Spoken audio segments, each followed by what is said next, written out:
Les 100 premières années de la Confédération voient le Canada français entretenir ses racines. La langue française se déploie dans la culture sous toutes ses formes.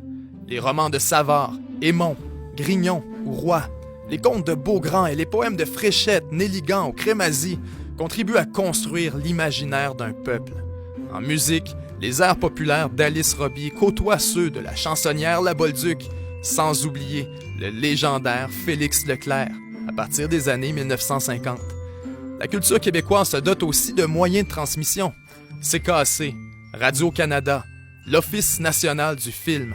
De nouvelles universités francophones ouvrent leurs portes. L'Université de Montréal, l'Université Sherbrooke.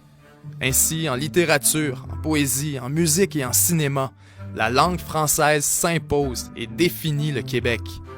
La défense du français occupe aussi une place importante en politique québécoise, d'autant plus que cette époque est marquée par un recul de l'enseignement du français ailleurs au Canada. Plusieurs s'inquiètent pour la langue de Molière. En 1910, la loi Lavergne oblige les entreprises d'utilité publique à communiquer avec leurs usagers en anglais et en français.